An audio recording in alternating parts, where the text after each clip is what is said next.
მოგესალმებით ძვირფასო ტელემაყურებლებო, ჩვენ ვიწყებთ გადაცემას, ეხლა სანამ დავიწყებთ, განვიხილავთ ვინ არის პოლიტიკურ სამყაროში, მსოფლიოში და შოუ-ბიზნესში გეი და რატო ვაკეთებთ ამას? დიანა მოგახსენეთ, ჩვენი გადაცემის წამყვანი არის დიანა ტრაპაიძე და თანაწამყვანი არის გიორგი მარგოლაშვილი. აბა ერთმანეთის თანაწამყვანები.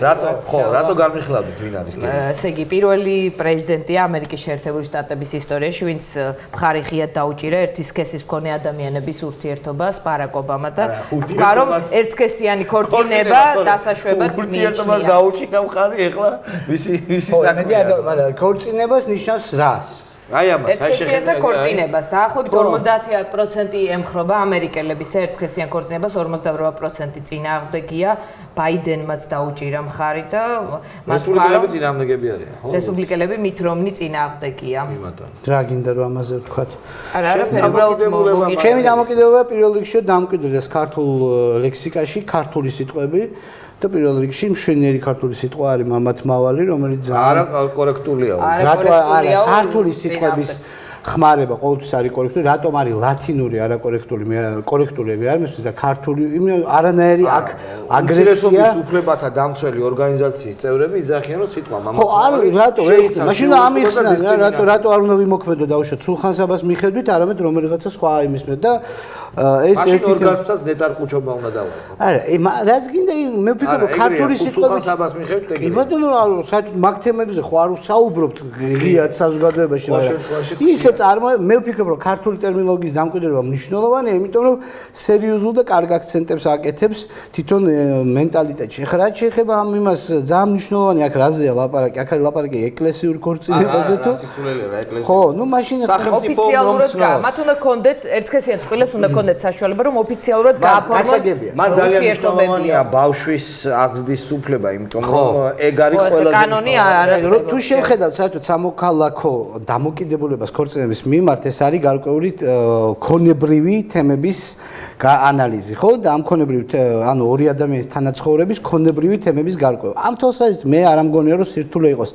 მე ვერ ხვდები რატომ არის სირთულე იმ ნაწილში, რა ნაწილშიც მაგალითად სხვა ეს ხო არარელიგიური ასე ვთქვათ მიდგომა, იმ ნაწილში რა ნაწილშიც არის სხვადასხვა რელიგიები და საუბრობენ რომ შეიძლება მრავალქმრიანობა, მრავალცოლიანობა იმ რელიგიებისთვის მისაღებია, რატომ ეს თემა არის ბოლომდე ამოღებული იგივე დემოკრატიული სახელმწიფოების დღის წესრიგიდან. ეს ჩემთვის გაუგებარია, იმიტომ რომ ლიბერალური ავტომატურად რომელიღაცას დისკრიმინაციას გულისხმობს და მე აქცენტს სოლზე მრავალი ცოლი და მრავალი ხმარი არაფერ დისკრიმინაციას არ გულისხმობს თუ არის ნებაყოფლობი და თუ ქონებრივი თემა გარკვეული. და ეს თემა არის მთლიანად მოხსნილი დღის წესრიგიდან, რატომღაც აქცენტი არის ერთსქესიან ქორწინებაზე. რატომაც? იმიტომ რომ LGBT შემადგენლობა, გეები, ლესბოსელები იბრძვიან საკუთარი უფლებებისთვის, მათ არ ჰქონდათ ეს უფლებები, ისინი განიცდიან. რა თქმა უნდა, ისინი განიცდიან დისკრიმინაციას და ამიტომ არის ეს ძალიან ეს ხო საინტერესო არის, რომ აი ეს თემები ძალიან მნიშვნელოვანია, რომ ხშირად ის ჯგუფები, რომლებიც განიცდიან დისკრიმინაციას და მიაღწევენ რაღაცა ასე ვთქვათ სტატუსს, მე ხდება ხოლმე ამის ყველაფრის სამწუხაროდ რაღაცა თვალსაზრისით გადამლაშება. ერთ-ერთი ხო, აი ერთ-ერთი ესე ატროფირება ხდება ხო. ნუ აი ძალიან იწყება ხოლმე ფაქტობრივად მე გამიგია, როდესაც ვეურთიერთებოდი ამერიკელებს, რომ თუ ხარ შავკანიანი, ისა რა ქვია, სექსუალური უმცირესობის წარმომადგენელი, უფრო დაცული ხარ ბევრად, ვიდრე იმ შემთხვევაში თუ არ ეკუთვნივ, თუ ხარ ასე ვთქვათ ჩვეულებრივი ჰეტეროსექსუალი. კორექტულობის თემაზე ძალიან ბევრს კამათობენ. აი მაგალითად სამსახურში იგრიდებიან ძალიან ბევრ სამსახურში კომპლიმენტის თმასაც კი თანამშრომელი ქალისთვის, იმიტომ რომ მას შეუძლია ეს ჩათვალოს რაღაც ჰარასმენტად, ანუ ძალადობად და არა თუ კიდე მაგალითად ადგილი თუ დაუთმე საზოგადოებრივ ტრანსპორტში ასე ეს მე მგონი ძალიან სერიოზულ პრობლემებად დაუბრუნდა იმ საზოგადოებას ფემინიზმი ცალკე ასე ფემინიზმი ნუ გამახსენებ რატო რა ძალიან ცუდ დამოკიდებული ვარ მაგრამ ეს ხათაშორის საინტერესო მომიყევ მე ვარ ძალიან სექსისტი ადამიანი. ლაპარაკი ჭეშმარიტებულებებზე. ვისი? ფემინიზმის და ფემინისტიკა. იცი რა, ფემინიზმი თავისთავად ხო სწორი ტენდენცია იყო. ჩვენ უბრალოდ ეს არ გვიგზნია საბჭოთა კავშირში, იმიტომ რომ ემანსიპაცია ქალის მოხდა, მაგრამ წარმოიდგინე იმ საზოგადოებაში, სადაც ქალებს არ აქვს ხმის მიცემის უფლება. არა, ეგ აბსურდია. აქაც იგივე მოხდა. მოიპოვეს ეს უფლება, მაგრამ მოხდა ბევრად მეტზე. მე მგონი, რომ ქართული საზოგადოება, ქართული სახელმწიფო და ჩვენი ქვეყანა არანაირად არ არის მოწოდებული თავისი არსით ქალის ჩაგვისკენ. არა, იმ ქრისტიანული რელიგია თავისთავად არ არის მოწოდებული. და შესაბამისად ის ცალკეული შემთხვევები, რომელსაც რა თქმა უნდა სამწუხაროდ აქვს ადგილი, არის ცალკეული შემთხვევები და არ არის რაღაც მასობრივი ტენდენცია იმისა, რომ ქართველი ბაბაკაცები ქართველ ქალებს ჩაგრავენ. მეც არ მგონია. არის რაღაც სტატისტიკა არსებობს ოჯახური ძალადობის ფაქტების და ასე შემდეგ, ასე პირად ვილაპარაკებ. ძალიან ეფექტურად ამაში მე რამდენიც ვიცი, პატრული ძალიან ეფექტურად ერევა პატრული ამ საკითხებში და ძალიან კარგად მუშაობს ამ მიმართულებით. არ არის მოწოდებული მისკენ რომ საზოგადოებაც რომ დაჩაგროს ქალი, იმიტომ რომ ის ქალია. ქალის და მამაკაცის თანასწორობა ხელოვნურობას შეიცავს ჩემი აზრით. ეს ძალიან რთული თემა, მოკლედ გეტყვი რა, სქესთა შორის განსხვავება არის მეტაფიზიკური. და არ არის რაღაცა მოვილაპარაკეთ და შეგა. ძალიან საინტერესო ანალიზი მოვისმენი ამისი, სხვა ჩვენს ერთ-ერთი ფემინისტი ლიდერის, რომელიც დარდობდა იმას, ასაც მიაღწია, სადამდეც მივიდა ფემინიზმი, რომ კაცები დატოვეს ფაქტიურად დასაქმების ბაზრის გარეთ და ასე შემდეგ და იცი ის რას ამბობდა, რომ პრობლემა წარმოიქმნა მაშინ, როდესაც მოხდა დიფერენციაცია და კაცი წავიდა სანადირო და ქალმა დაიწყო მიწის ნაკვეთის დამუშავება, იმიტომ რომ მანამდე ორივე სქესი იყო თანაბარ უფლებიანი, იმიტომ რომ ისინი ერთად იყვნენ შემგროვებლები და ისე ძალიან საინტერესო ის იყო, რომ ჩვენ კაცები და ქალები ერთი და იგივე ფუნქციის მატარებლები ვართ, ბუნებრივად განსხვავებული რა ისინი დაუშვათ ბავშვებს აჩენენ და ზდიან და ასე შემდეგ, მაგრამ აი ეს დიფერენციაცია, ანუ კაცური საზოგადოება გარკვეულად ჩამოყალიბა ამ ნადირობამ და სოფლის მეურნეობამ. ის იყო სოფლის მეურნეობის მტერი ეს ქალი. ამ ასპექტში შეგვიძლია ასული თემაა, მაგრამ პატრიარქის გადაგებაც გავიხსენოთ, რომელმაც აფეთქება გამოიწვია სოციალურ ქსელებში ფემინისტებს, ფემინისტკებსა და საერთოდ მთელ რიგ პირებს შორის ეს იყო რაღაც რაზე იყო? ფეხის დაბანასთან დაკავშირებით ეს იყო ბიბლიური ალეგორია, მაგრამ ამან გამოიწვიათ ქილიკის, დაცინვის, აღშფოთების სრულიად უაზრო. მე არ ვიცი. ეს იყო წინა კვირას გადაგების დროს სოციალურ ქსელებში. ხო, ორი კვირის წინ. ეს იყო ალეგორია, სიმბოლოებს შეიცავდა და ზოგადად ხმე არ ველოდებოდი, რომ ქალთა ემანსიპაციაზე ისაუბრებდა ქადაგებაში. საქართველოს განსაკუთრებული ვითარება, იმიტომ საქართველოში ძირითადად შრომის ბაზარზე აქტიურები, ის სოციალური ჯგუფი, რომელმაც იოლად გაუძლო ეპოქის აი ამდელ ქართველებს, არიან ბევრად უფრო მეტად ქალები, ვიდრე კაცები. ასე რომ იქ ახლა მე არ ვიცი რაზე არის საუბარი, მაგრამ ქალი საქართველოში არის ბევრად უფრო ძლიერი, ჩემი პირადი შეფასებით, ვიდრე კაცი, რომლის ფსიქიკაც ბევრად და სხვა შორის არა მარტო საქართველოში, აი ეს ქალი, ვისაც გეუბნები, საუბრობდა, რომ სოფლიოში ბაზარზე დასაქმების ბევრად მეტი წარმატება აქვს ქალებს, უფრო მოთხოვნადი არის ქალური ჭკუა, ინტელექტი, უნარი, ვიდრე კაცური. ჩვენ საუბრობდით ერთ-ერთ გადაცემაში Forbes-ის სიაზე, მაშინ როცა ბიძინა ივანიშვილი იყო ერთ-ერთ აი Forbes-ის საიუბილეო ჟურნალის გარეკანზე, მაშინ იქ იყო ქალებზეც საუბარი და როგორც აღმოჩნდა მილიარდერთა სიაში ქალები არიან უმცირესობაში და ვინც მხოლოდ 9% და ვინც არის ან ქრივია მილიარდერის ან დატოვებული ქონება აქვს და ასე შემდეგ. არიან წარმატებულები, მაგრამ ისე არა რომ კაცის დენი ქონება შეაგროვა. გაჩნია რითი ზონა. მე გეუბნები დასაქმების ბაზარზე ბევრად უფრო დიდი მოთხოვნაა ქალებზე. შეერთებულ შტატებშიც კი ის ხალხი, ვიზეც თუნდაც თვლიან მსყიდველუნარიანობა, ვისაც აქვს, ეს არის დღეს ძირითადში ქალი. როგორც რაღაც სამუშაო ადგილების შექმნელი, შემიძლია დავადასტურო, რომ ხშირად მირჩევნია და სამუშაო ადგილების შექმნელს ურჩევნია, რომ ყავდეს ქალი, იმიტომ რომ პედანტურია, როგორც დამსაქმებელი ზუსტად იგივე პედანტურია, ის ნაკლები სრივები აქვს ემოციური ხო სხვათა შორის მამაკაცებს უფრო მეტია. რა თქმა უნდა, შეასრულებს ზედმეტი ამბიციებით. არა, ემოციურობა სხვა, როდესაც ემოციურია თავის გამოხატვაში, მაგრამ დეპრესია არ ეწყება, სამუშაოს უცებ არ გადააგდებს, რაც არ უნდა უჭირდეს, თან მუშაობს და თან თავის პრობლემას უძღვება. ძალიან მნიშვნელოვანია, ძალიან კარგი მუშაკები არიან. კი, ხართ. ეროვნულ დემოკრატებს აქვთ ესეთი ინიციატივა, ბარემ თემას მოუხდება, წავიკითხავ, რომ დიასახლისი სოციალური სტატუსი შემოიღონ და ამ სტატუსის მქონე ქალები გაუთანაბრდნენ საჯარო მოხელეებს და ყოველთვიურად ფულადი ანაზღაურება მიიღონ, რომელიც იქნება შვილების რაოდენობაზე დამოკიდებული. ანუ სახლში, ოჯახში ჯდომა და დიასახლისობა ეს იქნება სამსახური.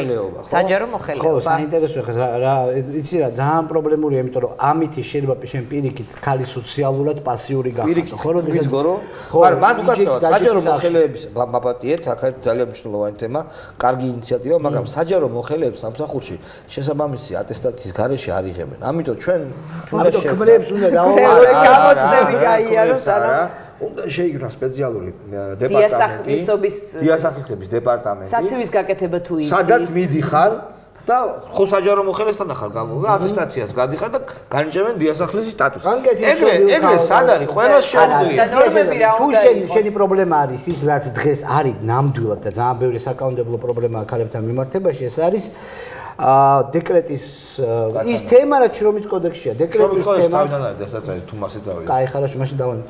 გავიარეთ. ხო, არა, მაგრამ თუ უნდა რომ მართლა შეხვაძეს რომ ეს არის სკოლები, როგორ უნდა მიანიჭოს, ეგეც კაცს არ შეიძლება დიასახლისის სტატუსი ჰქონდეს? ხო, ჯერ ეს რატო რა დისკრიმინაციაა? ძალიან ბევრი, განსაკუთრებით იმ ვითარებაში, შესაძაც კიდე ერთხელ ქალი ბევრად უფრო მოთხოვნადია, დგანს ბევრად უფრო შრომის უნარიანია, ის ემიგრაცია, რომელიც მეც ზედაჩი ქალბატონებია და სახში რჩებიან კაცები. მას უნდა ჰქონდეს დიასახლის სტატუსი. ძიმე წლებში ქალები როგორც წესი არჩენდნენ ოჯახებს. მე მახსოვს უნივერსიტეტში რომ ჩავაბარე 15 წლის წინ ლამის თემა იყო ასეთ თავისუფალი ჩემი მეზობელი ქალი თურქეთს მიემგზავრება. ეს თავისუფალი თემა დაუწერე. არა, მე სხვა ვამბობ, იცი რა შესაქმე, ქალის პრობლემატიკა არის საბავშვო ბაღის სკოლა, ისა რა ქვია, დეკრეტი, ხო?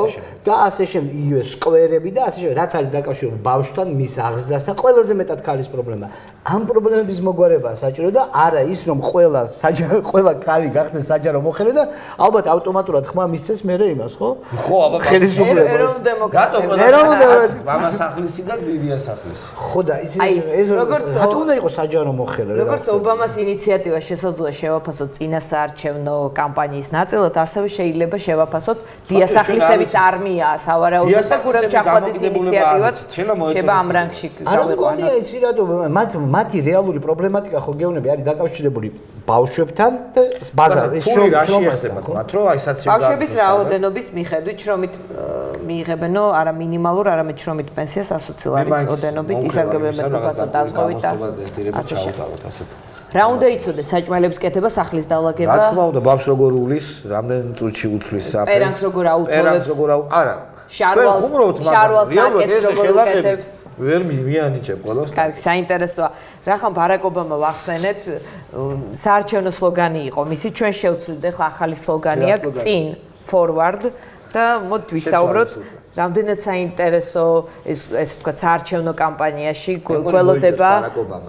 არა, ჩვენ საქართველოში გადმოვიდეთ.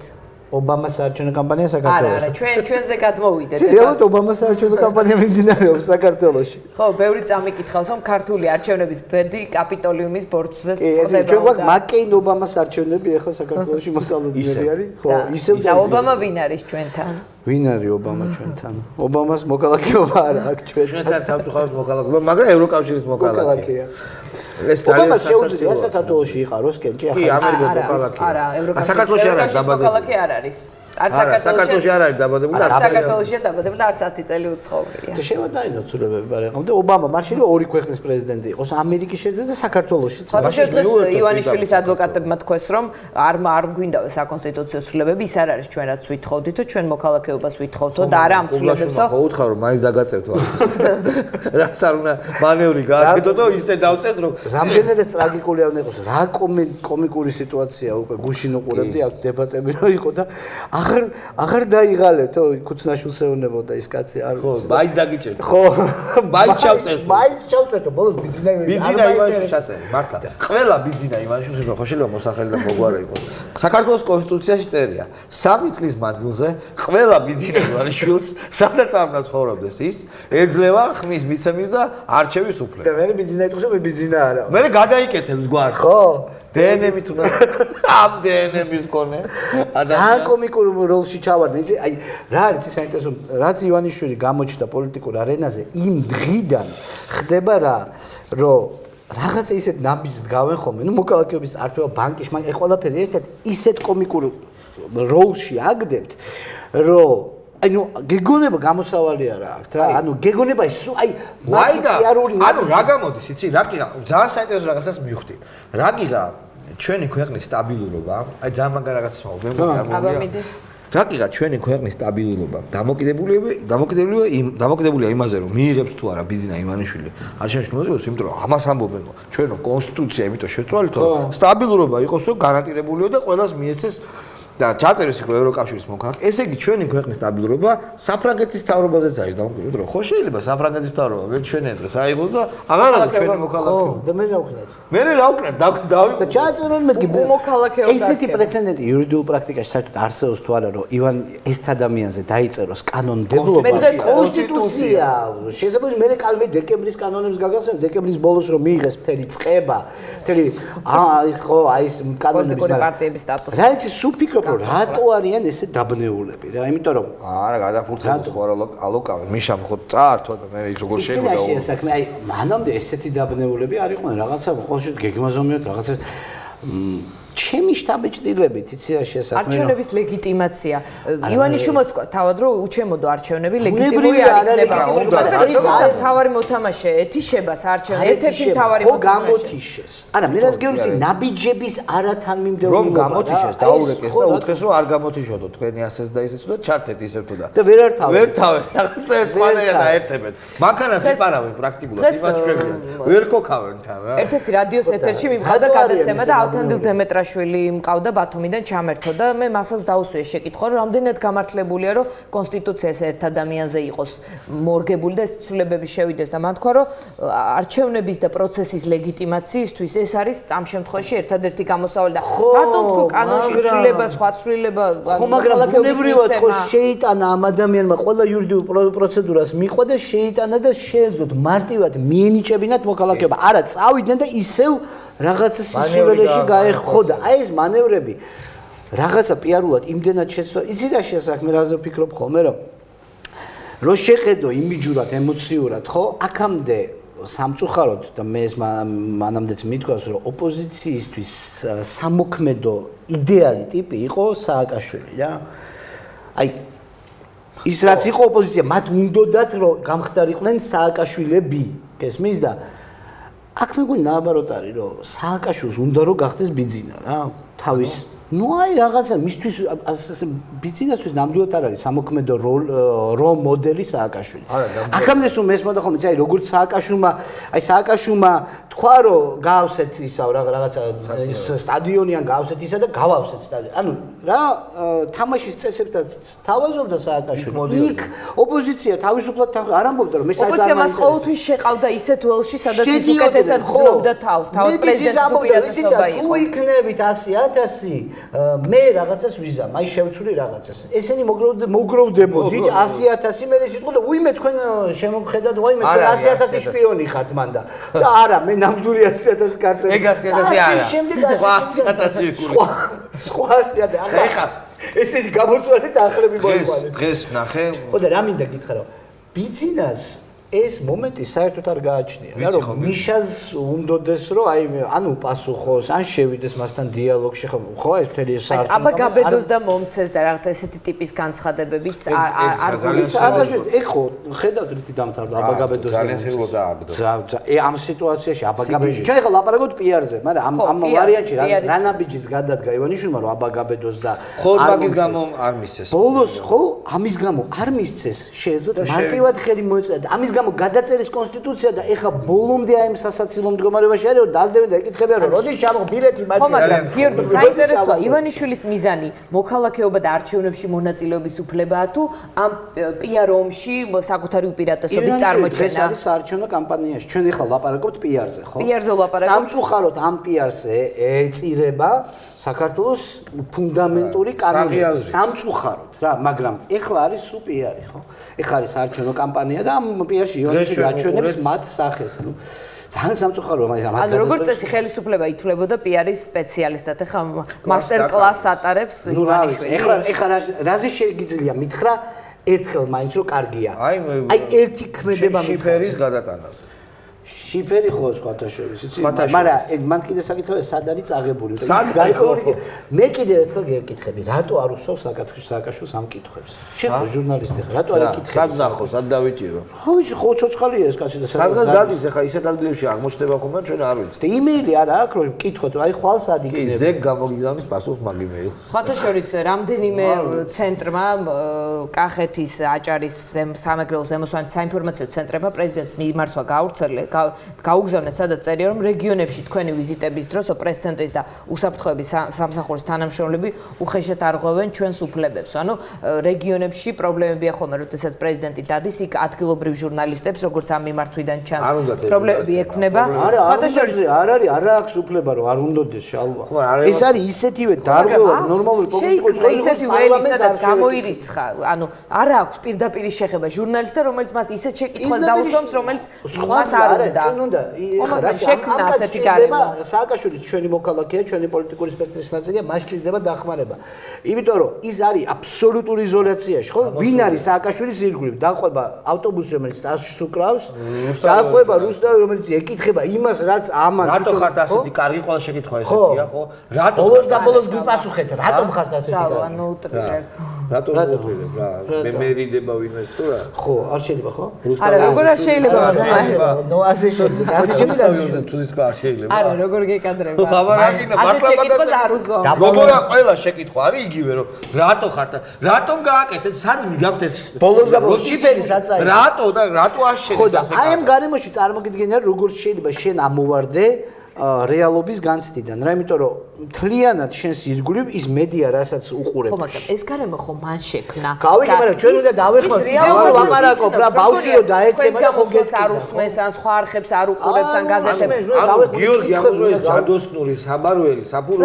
ფატა ორგანა უნდა გავხიოთ ჩვენ, ხო? რაღაცა ნაბიჯები მაინც უნდა გადავდგათ, იმიტომ რომ მე ჩვენ შეგვეკითხებიან, რომ აი შენ რას აკეთებდი, როდესაც შენი ქვეყნის პრეზიდენტი გიორგი მარგველაშვილო რას აკეთებდა? მე სულ 3 დღეა ჟურნალისტი ვარ. 3 არა. აბა მეოთხე დღეა და ეხლა ვაპირებ უკვე კითხვები. რა უნდა გააკეთო? აი რა ტექნიკა მაინტერესებს. შენ ხო მეუნები მე რომ შენ ჟურნალისტ ხარ წადი და გააკეთე. ტექნიკა მითხარი როგორ გავაკეთე? 4 დღე ჟურნალისტ მეკითხები. ხო, აი შენი ალი როგორ წარმოგიდგენია რა. იცი რა, ჯერსი ჩამოწერდი კითხვებს რა. აი კითხვები გასაგებია, ვიცით კითხვები რა. მე ვიღაცა ჩემ კოლეგა ჟურნალისტებთან ერთად რას იზარდი? ავიღებდი ამას ლამაზი ხელით დავწერდი. გაუგზავნიდი? გაუგზავნიდი ერთხელ, გაუგზავნიდი ორხელ, გაუგზავნიდი სამხელ და არ გავჩერდებოდი. არ მოდის. ნუ არ გავჩერდებოდი რა. ხო იცი, წვეთ იმას ის ხო გაიგებს. როდესაც პიკი გაიხსნა, მაშინ იყო ღია, ესე ვთქვათ, ბრიფინგი, სადაც პრესკონფერენციის რეჟიმში იყო პირდაპირ ეთერი, სადაც ერთ ოთახში იყვნენ ჟურნალისტების ჩართვა. Можно еще один пример из Ленина-კანა. ერთი შემთხვევა მოიხდა 10 წლის განმავლობაში. და სადაც იქ ჟურნალისტებმა რამდენიმე შეკითხვა დასვა მაესტრო ჟურნალისტი ვერ ეკითხება. არა, შეხედე კიდე რა შეაცუდი, როდესაც მე მისმენს ის აღიქვავს ამას, რომ მე ვარ მისი მტერი და დაპირისპირებული. ეგ სხვა არის და როდესაც მე შენ კი არ გაკრიტიკებ, არამედ შენ გეკითხები, ბატონო მიხეილ. აბა მიდი შემეკითხე, ეგრევე კრიტიკა თუ არ იყოს. ბატონო მიხეილ. ერთი კითხვა მიდი. რომელიც არ შეიძლება. ბატონო მიხეილ, რა რესურსები შეხება ასეთი ლამაზი. მიდი, მითხარი. ბატონო მიხეილ, რა რესურსებით აპირებთ ქვეყანაში, ხო, რა? რას? აღარ გაინტერესებს. რას? ქვეყანაში რომელშიც არის ეკონომიკური კრიზისია, კრიტიკა უკვე. გეტყვით არ არის კრიზისიო, კაცო. აი მე არა ვარ კაი ჟურნალისტი, სულ რამდენიმე დღეა დავიწყე და ნუ ვიღაცები ხო ხართ კარგი ჟურნალისტები და კითხეთ ამ კაცს რაღაცეები. სად წაიღეთ შიფერი არის ყველაზე ადეკვატური შეკითხვა რა. ერთი წუთით ეს ფრაგმენტი მე გავიხსენე ადრეც ამ გადაცემაში. მე როდესაც მუშაობდი იმედში, როცა უკვე იყო ახალი მფლობელის პირობებში, ცოტა ხანი ვიმუშავეთ. ერთ-ერთი ბრიფინგზე მომიწია პრეზიდენტ სააკაშვილთან წასვლა და საინფორმაციოს ერთ-ერთმა ხელმძღვანელმა არხის ერთ-ერთმა ხელმძღვანელმა გვარდასახელს არ დავასახელებ, იმიტომ რომ რა მნიშვნელობა აქვს, მითხრა რომ ეხლა არისო მსოფლიოში ეკონომიკური კრიზისი და კარგი იქნება დასვა შეკითხვა ეკონომიკურ კრიზისზე. მე წავედი ამ ბრიფინგზე და ვთქვი რომ ვიფიქრე რომ ეხლა ჩემი ჟურნალისტიკა ეხლა აქ წყდება, რა სისულელია ეს არ იყოს იმდენად საინტერესო, ვინაიდან ეს ის პერიოდი იყო, როდესაც ალასანიამ უკვე გაეროში გადადგა და მოდიოდა საქართველოში და მის მიმართ არსებობდა სერიოზული იმედები და რომ ის ოპოზიციაში ჩაუდგებოდა სათავეში და ასე შემდეგ და მე მითხესო ეხლა ალასანიას და ეს შეკითხვები არ გინდაო და მივედი და დავსვი შეკითხვა ირაკლი ალასანიის ჩამოსვლა. არაფერი ჩვენ მივიღე პასუხი მშვენიერ სხვათა შორის შემდეგ ერთი კვირა თუ ორი კვირა მედიის საშუალებით იმ პასუხის ირგვლივ იყო ძირითადად განხილვები. ხო, მაგას გეუბნები რომ კარგია რომ ვიღაცა რაღაცას ეკითხება. მაინც ჩემზე გადმოიტანა. აი მაშინ ეს იმიტომ რომ მე დავსვამდი ხოლმე ამ შეკითხვას. პრეზიდენტის საიტი ხო არის, იქ არის იმეილი. აი იმ იმეილზე უნდა გაიგზავნოს რაღაცა შეკითხვები. რა? აი, ნუ რა, შენ ეს მნიშვნელოვანია, იმიტომ რომ უნდა შეეხოს კითხვის ნიშნებს, გესმის? მე ხა ახალგაზრდა ჟურნალისტია, ჩემი ბიძაშვილი აგრია აქ და იმან მითხრა რომ მეო შენო ფილოსოფიის დოქტორი, ჩემი. ფილოსოფიის დოქტორი მეგონა, ფილოსოფიის დიქტორი ყოფილიყავი შენავ და ეხლა ვიწყებ, მაგრამ ხო ხედავ რაც იდეები მაქვს. შეკითხვა რაც შეიძლება დაუსვა მიხეილ სააკაშვილს ჩემთვის ჟურნალისტები ეს ძალიან მარტივი შეკითხვა. აპირებს იგი თუ არა ძალიან კაფიოდ გითხრათ, ყველაზე მნიშვნელოვანი შეკითხვა, კაფიოდ ცალსახად გითხრას. აპირებს მიხეილ სააკაშვილი თუ არა პრემიერ-მინისტრობას. ეს არის ყველაზე მნიშვნელოვანი შეკითხვა, რომელიც აღებებს ყველა კაცს. ამ შეკითხვაზე გაგცა პასუხი ისე რომ შენ შეკითხვა არ დაგისვამს. არ გამცა. სააკაშვილი არის აბსოლუტურად მარტო იმას ხედავ, ქადაგებს და არავითარი კითხვა არ მინდის სააკაშვილთან. მე მგონი ეს ძალიან სერიოზულად უნდა დამთავრდეს რა. ჩვენ ვამთავრებთ ამ ეტაპზე ჩვენ განაცემის პირველ ნაწილს, დავამთავრებთ იმას სხვა დროს, რაც უნდა დამთავრდეს. სამწუხაროდ დღეს ჩვენი განაცემის პირველი ნაწილი მთავრდება.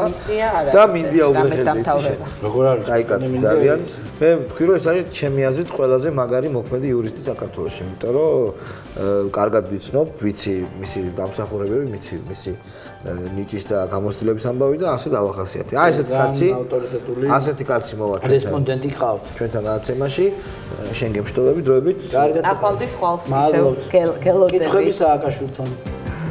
კვირის ბოლოს შევკრიბოთ და შევაჯამოთ. და გაუგზავნოთ. კარგი.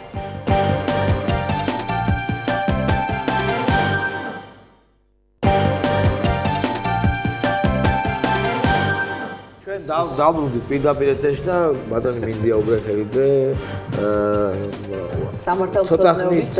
ცოტა ხნის წინ ის კომპლიმენტებით ამშვენებდა დიანა ტრაპაიძეს და მე ვეთანხმებოდი მართლაც ძალიან მე არა ნუ მეგასაკეთებ მაგრამ მე მგონი რომ ჩვენ მართლაც ძალიან ბევრი რამე შევიძინეთ ჩვენ ტელევიზიამ შენ რო ხარ არსებობ ვადგინა ხო უნდა თქვა ხანდახან სიმართლეა რა ხანდახან უნდა წაახალისო ახლა. არა, მე არ ვახალისებ, სიმართლეს მოგო. გადავიდეთ ახლა დიდი მადლობა მოგადიჯებისთვის, რომ მართლა ძალიან საინტერესო გადაცემა, თუმცა უნდა დავიწყო კრიტიკით. ბრძანეთ. მე მიმაჩნია, რომ სახელწოდება სუბიექტური აზრი ვერ არის მაინცსა და მაინც კარგი სახელწოდება. როგორ შეიძლება აზრი იყოს აზრი თუ არის სხვისი აზრიც თუა და იზიარებ ის სუბიექტური. მე ამას დავარქმევდი მაგალითად იმას, რის თქმაც თქვენ გინდათ და არა მარტო წადიათ, არამედ ამას ახერხებთ ჩვენურად. ეს არის პირუთვნელი აზრი.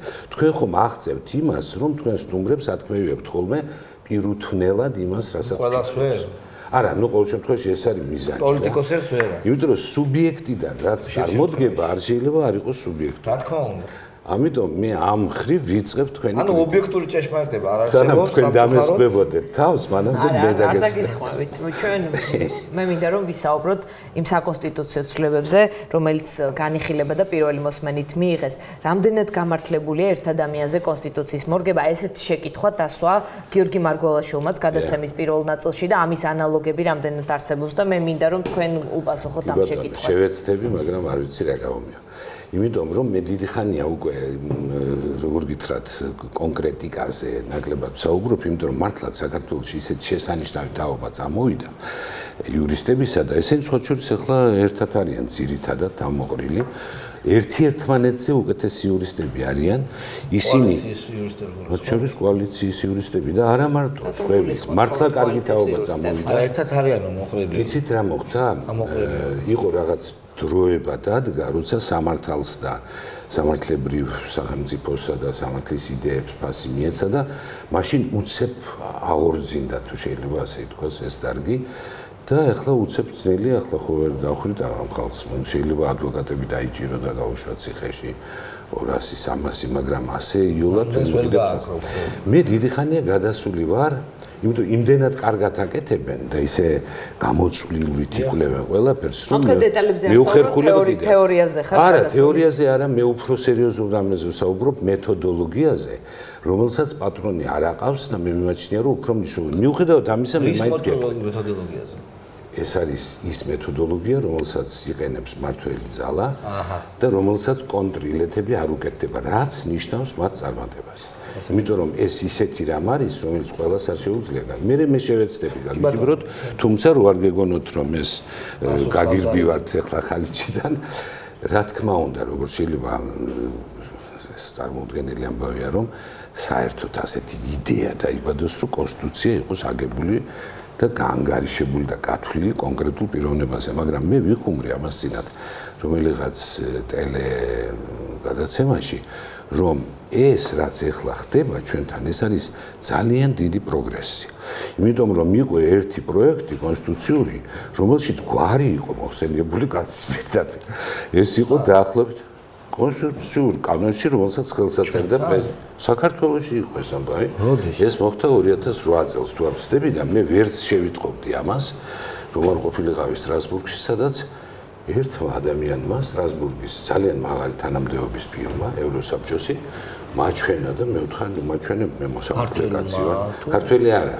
ქართველი არა. ანუ დღევანდელ კონსტიტუციაში რამე ჩანაწერი არსებობს, რომელიც არც არიცით ეს და ეს არის მე ძალიან მახალისებს და მომხიარულებს, თუმცა ასეთი ამბები არის ტრაგიკომი. რა წერია რა? რა წერია და შეგეწერა რომ ყველა მოსამართლე უზენაესისა და საკონსტიტუციაში დათხოვილი უნდა იყოს სამსახურიდან და გაშვებული სახლში, გარდაო მე ეწერა კოტე კებულარიასია.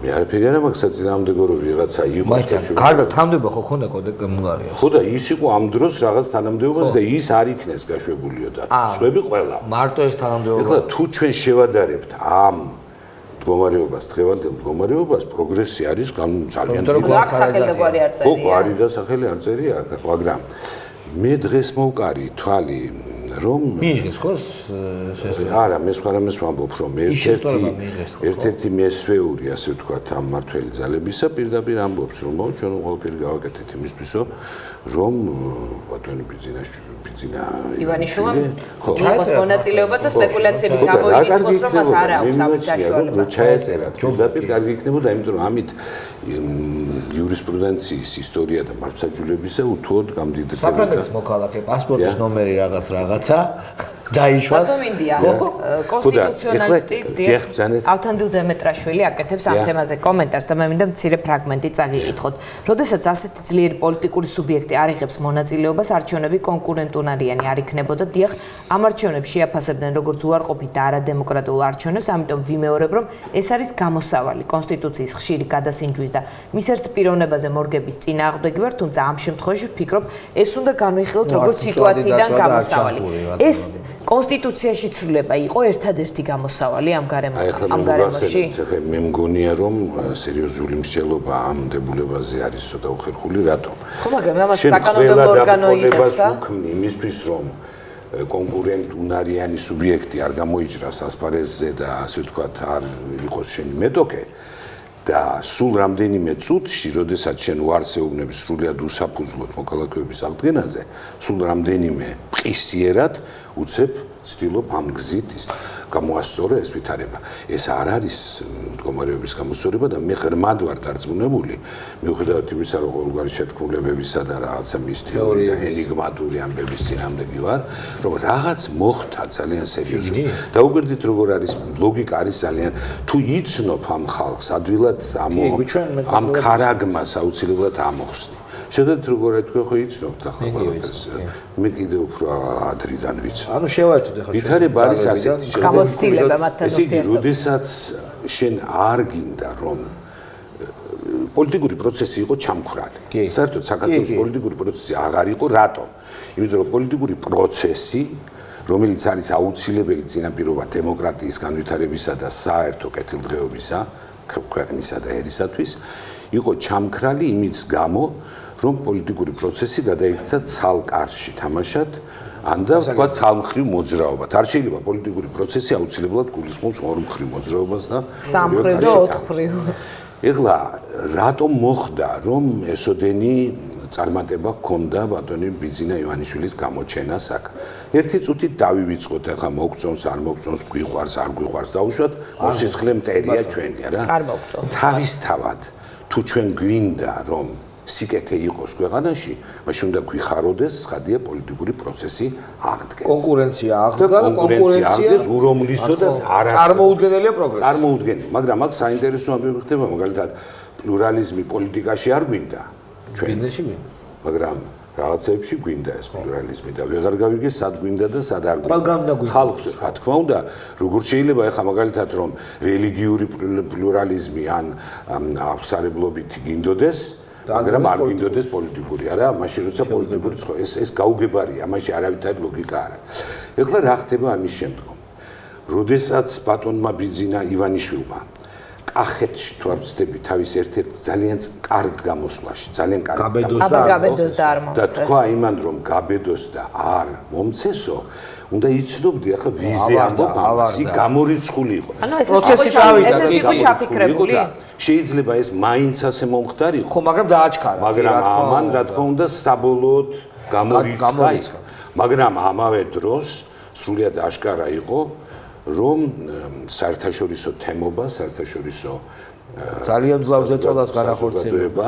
ანუ მას შემდეგ რაც არ მისცა, ანუ არ დააკმაყოფილო განცხადება და რაღაც უნდა გაკეთებულიყო საკომპენსაციო და გაკეთდა ეს, მაგრამ ეს იმიტომ გაკეთდა, რომ საცნაური გამხდარიყო, რომ ეს შემთხვევით კი არ ხდება, არამედ ხდება სწორედ იმისთვის რომ ასე ვთქვათ ეს და ჩვენ რაზე ვსაუბრობთ? მაშინ მარტივად რომ ვთქვათ, ეს არის ინფანტილური ქცევა ადამიანისა, რომელიც ჯიბრში ჩაუდგა ივანიშვილს, ის პრეზიდენტია და ივანიშვილი კანდიდატიც არ არის ჯერ, ჯიბრში ჩაუდგა, ქალაქურად რომ ვთქვათ, ავარდა, როცა მან თქვა რომ აბა გაბედოსო და რას ქვია აბა გაბედოსო და გაბედა, ხო? ის გააკეთა, მაგრამ შექმნა საბუთი იმისა, რომ ის მაშინ აი ძალიან საინტერესო შეკითხვას დაგეცეთ. თქვენ ხო აი ამბობთ რომ კარგად ერკვევით და მეც მეტნაკლებად და მე მაქვს ჩემი აზრი ამაზე, ეხლა რასაც შეგეკითხებით.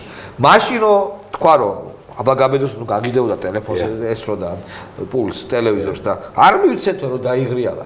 უკვე იცოდა წინასწარ რომ ამას გააკეთებდა თუ მე როცა გამოაქვეყნეს ეს ოფიციალური უარი შემდგელია რატომ იცით ჩვენ ცხოვრობთ იმ ქვეყანაში სადაც პოლიტიკა ყოველთვის იყო ორიენტირებული პიროვნებებზე.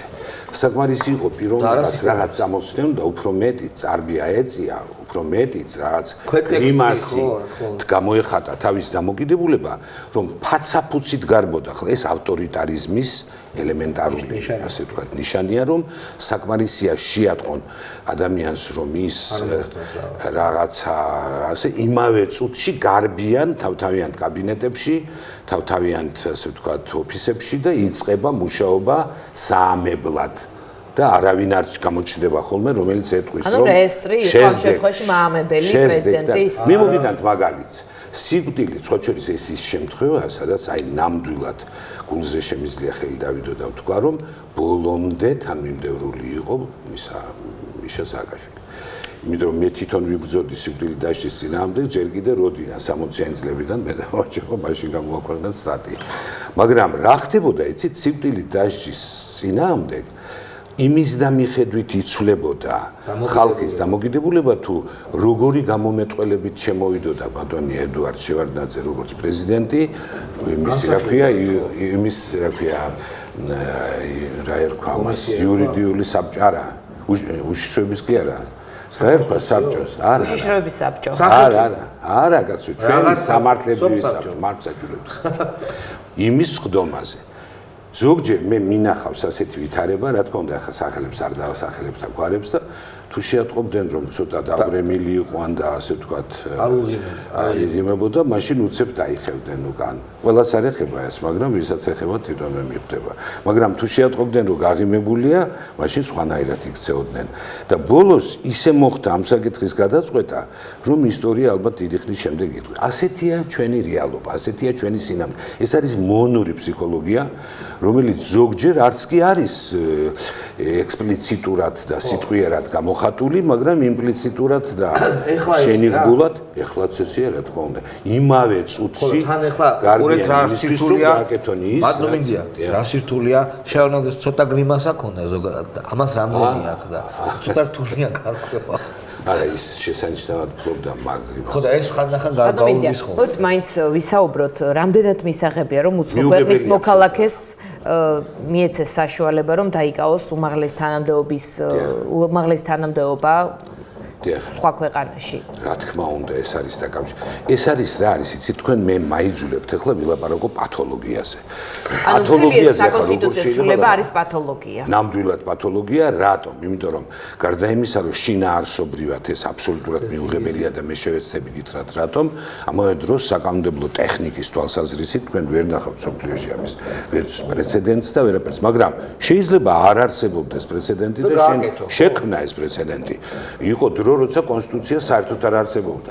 ან არ არსებობდა თქვა, არ არსებობდა თქვა ომბუდსმენის ინსტიტუტი, მაგრამ ვიღაცამ შემოიღო და მეરે გაამართლა რა. იქნებ ამანაც გაამართლოსო იტყვით თქვენ.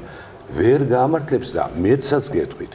იგი გულისხმობს წინასწარი შეცნობით შექმნას რისკი, საფრთხე იმისა, რომ შენს ქვეყანაში, ესე იგი რატომ არის საერთოდ უცხო ქვეყნის მოქალაქეებს, რატომ არ აქვთ ხოლმე მთელი რიგი პოლიტიკური უფლებები, რატომ არიან შეზღუდული თანხების დახარჯვის და ზოგადად პოლიტიკურ პროცესებში ჩართვის საშუალება არა. ეხლა არა. ძალიან მონგებიანად შეიძლება წარმოაჩინო ეს და თქვა რომ ხედავ ჩვენ რა დემოკრატები ვარ, ჩვენ ამისიც კი არ გვეშინი, იმდენად ძლიერები ვარ, რომ ჩვენ ეს არ გვეშინია. ევროკავშირის მოქალაქეს სხვას ეხლა ხომ უნდა შეეძლოს თანხების დახარჯვა პოლიტიკურ პროცესში. თუ აქვს კენჭისყრის უფლება, რატო არ უნდა ქონდეს ფულის დახარჯვის უფლება?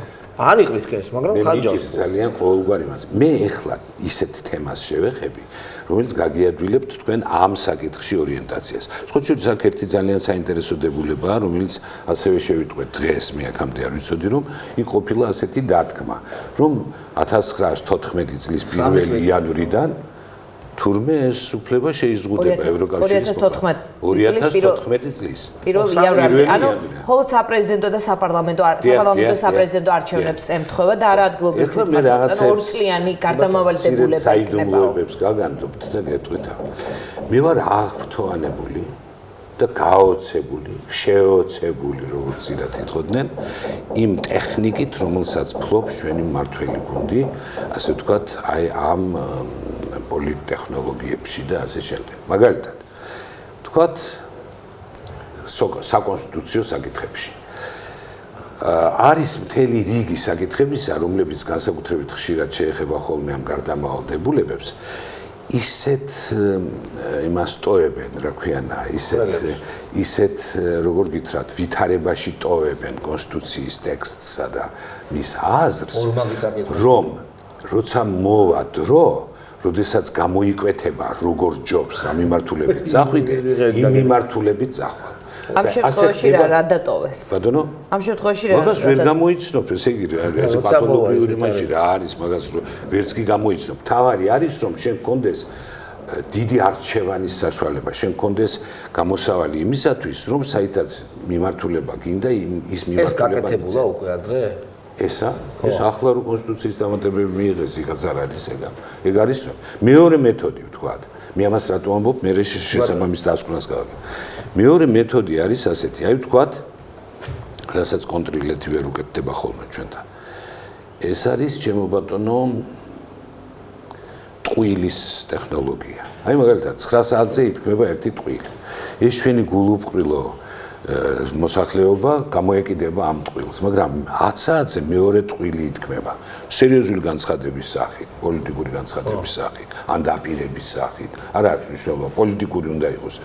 ეხლა იმის ნაცვლად რომ გაკიდება? შეღრეთ ვერ ასწრებს. არა, გონება კი ასწრებს შეიძლება, მაგრამ იმდენად მიუჩვეველნი ვართ ჩვენ ვართ მიჩვეული ყოფით ტყუილებში, მაგრები ვართ ქართველები, მაგრამ პოლიტიკურ ტყუილებში არა ვართ ნავარჯიშები, იმიტომ რომ პოლიტიკური გამოცდილება არ ყოფნის. ანუ ეს კასკადი ტყუილები. ეს ხდება კასკადი და რა ხდება? 10-ზე მეორეს რო იტყვის, ეხა რა უნდა ქნას გონიერმა და ისე თქვა გამოცდილმა ადამიანმა რა ჯერ მიიყვანოს ბოლომდე ის ერთი და მე ამას გამოეკიდოს მიატოვებს იმას და მიაწყდება მეორე გადაფარვა ხდება თემები მიდის და ეხლა მეორე ტყვილი რო დაიწყება ამასობაში მესამე მოვიდა ახლა იმას გამოეკიდოს რომელს და ბოლოს რომელზე მოახდინოს ამიტომ იძახიან ამდენ ტყუილს ესე იგი ხო რა თქმა უნდა ასე რომ ზოგჯერ ტყვილი იმდენად იმას კი არ ემსახურება რომ თავი მოაწონონ ვინმეს ან რაღაცა ამიტომ ამბობს პრეზიდენტი რაღაც ბაბატი და სისრულის რო აი ვენახი კვილების ჩასმა ანუ აი ეს მაგიტო კასკადია ხო ზოგჯერ ისეთი სპონტანური და როგორ გითხრათ იმპულსური და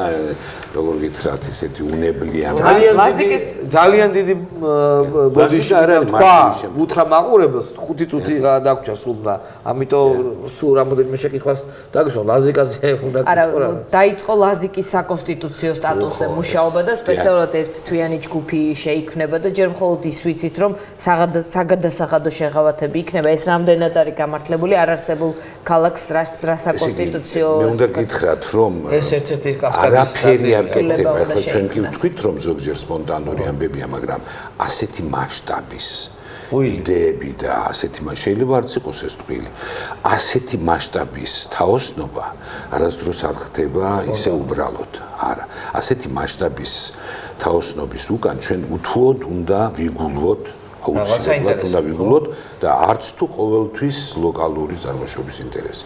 ზოგჯერ ამის უკან შეიძლება ძალიან სერიოზული დიდი ინტერესი იყოს, რომელსაც ჭირდება. თუ შეთქმულების თეორია ხო არა? ამ შემთხვევაში გავს, მაგრამ მე პირადად მეუღლება ასეთი მაშინ ანუ ვიღაც ძალიან მძლავრ ფინანსურ ცენტრს უნდა რაღაცნაირი ასეთი კითხვა გავლენა კონძული თუ რაღაც ჩვენ ხო ყველამ კარგად ვიცით, მოდი გულზე ხელი დავიდოთ, რომ არ აშენდება ეს ქალაქი, ვერ აშენდება, არ არის ამდენი ფინანსური რესურსი ქვეყანაში. და თუ არის, ეს არ არის ქართული რესურსი. ეს მოზიდული იქნება, ხო? ეს იქიდან საიდანაც მოდის ეს იდეა, თუ საიდანვე მოდის ძალიან შორიდან და ძალიან სერიოზულიდან, მაშინ რესურსიც გამოჩნდება. ხო.